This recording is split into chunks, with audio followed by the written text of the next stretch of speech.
Corona virus के खतरे सबब सिंध हुकूमत के ऐलान ते लॉकडाउन के 11 ॾियारे नंढन वॾन शहरन में कारोबार बंद रखियो वियो, जॾहिं त शहर बंद हुजण करे पोरियो तबको परेशानियुनि खे मुंहुं ॾियण लॻो आहे। मोरे में भी लॉकडाउन सबब दिहाड़ी कमाईंदड़ मजदूर फाका कशी वारी जिंदगी गुजारण लगा आहिनि। दिहाड़ी कमाईंदड़ पोरियतन मोहम्मद सालेह, जानिब जतोई, सरफराज मस्तोई ऐं ॿियनि एहतजाज कंदे राशन ॾियण जो मुतालबो कयो। नवाबशाह में भी लॉकडाउन के 11 ॾींहं मुख़्तलिफ़ कारखाननि, फैक्ट्रियनि ऐं दुकाननि ते कम कंदड़ पोरियत बुख सबब रोडनि ते निकिरी आया। नवाबशाह जी हबीब शुगर मिल में दिहाड़ी ते कम कंदड़ पोरियत राशन वठण ऐं हिन मुश्किल सूरतहाल में एडवांस मुआवज़ो वठण लाइ हबीब शुगर मिल जे गेट ते पहुता त गेट ते मौजूद बंदोबस्त सिक्योरिटी गार्डन पुलिस जी मदद सां पोरियतन खे मिल इंतजामिया जे ऑफिसरन सां मिलण खां रोके छॾियो, जंहिं ते पोरियतन गेट जे साम्हूं नदीम खासकेली, हाजी खासकेली ऐं ॿियनि जी अॻवानी में एहतजाज कयो। चेलार में भी 11 ॾींहं मुकम्मल लॉकडाउन रहियो ऐं पुलिस शहर जे गश्त कंदी रही, जॾहिं त लॉकडाउन सबब मुतासिर थियल मजदूर तबको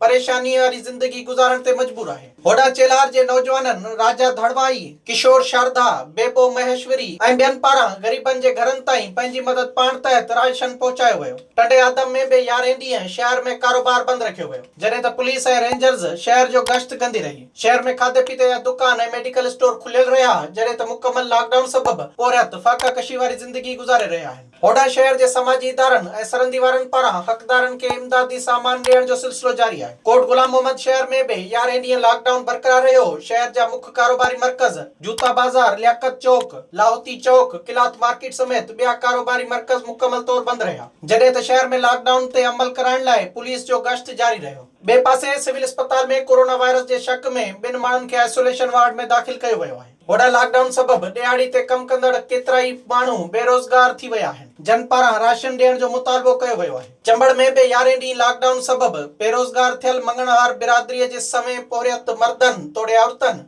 पंहिंजा मासूम ॿारड़ा साण करे रोडनि ते निकिरी आया। बुखू काटींदड़ समें पोरियतन खुदा बख्श, कादिर बख्श, हादी बख्श विकियो ऐं ॿियनि औरतनि ऐं ॿारनि सां गॾिजी एहतजाज कयो। बुखू काटींदड़ पोरियतन मीडिया खे ॿुधायो त मुसलसल 11 ॾींहनि खां लॉकडाउन सबब असांजी बिरादरीअ जा समें पोरियत बेरोज़गार बणियल आहिनि, जेके बुखूं काटे रहिया आहिनि। पोरियतन सरहदी वारनि खे अपील कई त खाधे पीते जो सामान ॾेई असांजे बचनि खे बुखुनि ते रहण खां बचायो वञे। ॾहरके में भी कोरोना वायरस सबब लॉकडाउन 11 ॾींहं जारी रहियो, जॾहिं त लॉकडाउन सबब बुखुनि खां तंग थी औरतूं नंढनि ॿारनि समेत इमदाद वठण लाइ घरनि खां ॿाहिरि निकिरी आयूं, पर हथे खाली वापसि वयूं। औरतुनि मीडिया खे ॿुधायो त असांखे ख़बर पई त टाउन चेयरमैन मुनीर महर, वाइस चेयरमैन ऐं मुख्तियार कार पारां इमदाद विराई पई वञे, पर उते पहुतासीं त असांखे इमदाद वारनि जायुनि तां भॼाए मनपसंद माण्हुनि में इमदाद विराई वई। दारावाड़ में भी कोरोना वायरस जे करे लॉकडाउन सबब मजदूर तबको घरनि ताईं महदूद थी वियो आहे, जॾहिं त यूसी गजोदे फाट जो चेयरमैन गरीबनि लाइ आयल राशन मां अधु सामान कढी बाक़ी सामान ॻोठ धणी बख्श जागीराणी जे रहवासियनि वटि ॾियारे मोकिलियो, जॾहिं त ॻोठ धणी बख्श जागीराणी जे रहवासियनि राशन वापसि कंदे संदसि खिलाफ एहतजाज कयो। उन मौके ते शाहिद हुसैन जागीराणी, मोहम्मद छुट्टल जागीराणी, बशीर अहमद जागीराणी ऐं ॿियनि नेशनल प्रेस क्लब कंदरा जे सहाफ़ियनि अॻियां दाहींदे चयो त